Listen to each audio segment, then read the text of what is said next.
you've got Parker going, well, look, it's going to show up on the, on the movement again, and we might mistake it. Whereas Ellen Ripley is like, let's go and get the cat, and wants to try and save it and put it in the box and things. So they have very different reasons for wanting the cat out of the picture. One, so they don't think it's an alien, whereas Ripley's like, no, I want to save it and take it home.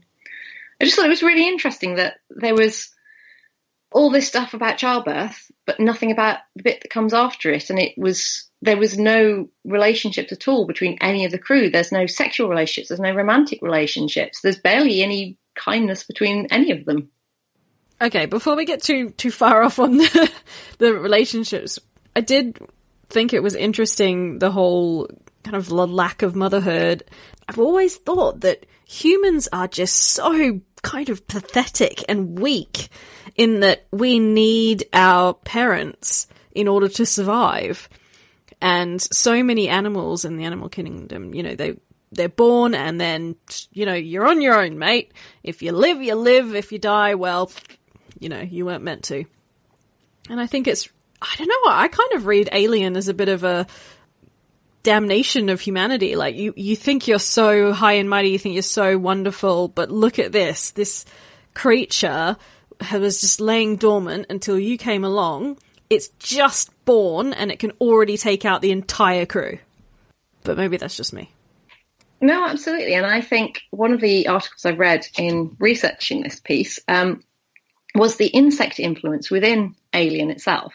And the idea that it was based on the life cycle of the parasitic wasp. And also the idea that when it's born, again, using air quotes, it has no desire to do anything but eat and kill. And that is its only instincts, which is so, as Megan says, it's so the antithesis of what we are used to of something that comes out of us. We're used to raising it and loving it and nurturing it. And it's obviously something that's explored later on in the Alien films. But if you contrast this body horror with something like John Carpenter's The Thing, where it's clearly horribly unnatural and it's an alien that takes over your body and it warps you out of all recognition.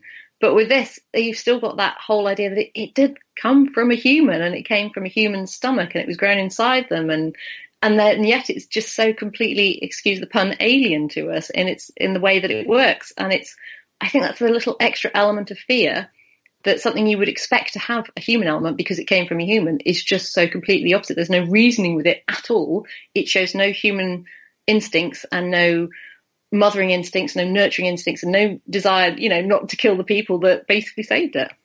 Isn't that what we fear, possibly deep down, about ourselves?